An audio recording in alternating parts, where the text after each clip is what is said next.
Hey everybody, this is Missilechicken with a review of Rush 2 on the Nintendo 64. If you've been in an arcade in the past 12 to 15 years, you've probably seen some version of Rush in the arcade. It's pretty straightforward. It's just an action racing game with leans a little bit towards like pulling off stunts and things. It's pretty basic racing. You're just trying to get in front of the other guys. There's nothing real special. It's not like Burnout where you're trying to crash people, which I don't think they'll even budge when you do push against them.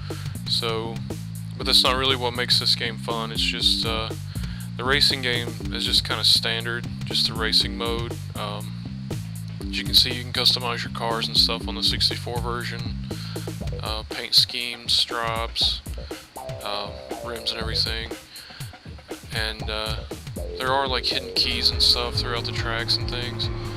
But the real fun of this game comes in like the stunts and tricks and stuff you pull off. There's all kinds of shortcuts and things. The 64 version that you're seeing here actually has keys and Mountain Dew cans spread throughout the tracks.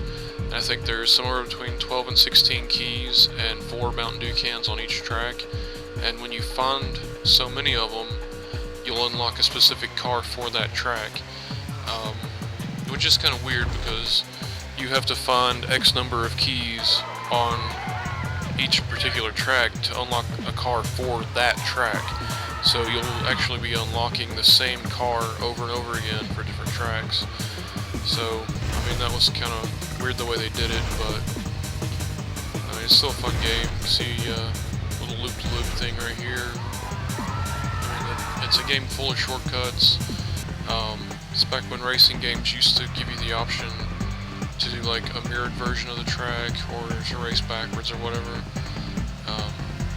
So it actually kind of tripled the amount of tracks that you got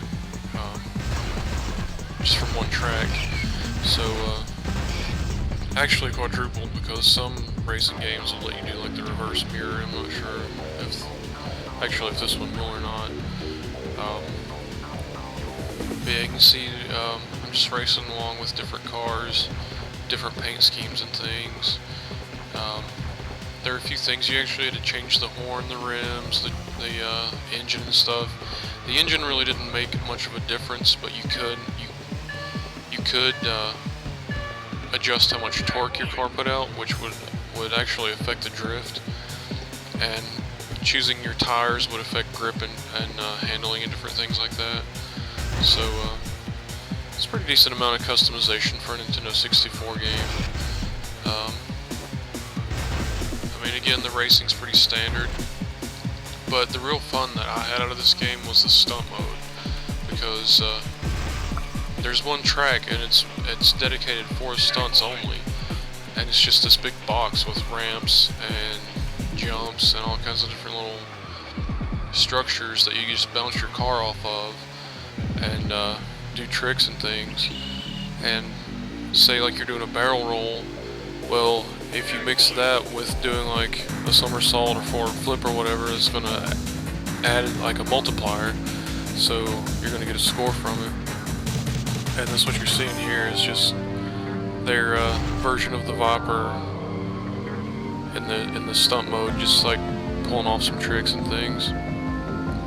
The cool thing about it was the stunt mode actually had keys and things in it too, so when you found all those in there, you could take those cars into the stunt track too. But I mean, I used to spend hours on this game just hitting ramps and things just to see how best I could get my car to do spins and flips and rolls and things. You see there, you think you're going to land, but it's not always the case. ×9 combo, 9 points, and 3 different types of tricks together. That's a 27-point trick. So it's basically just how it works.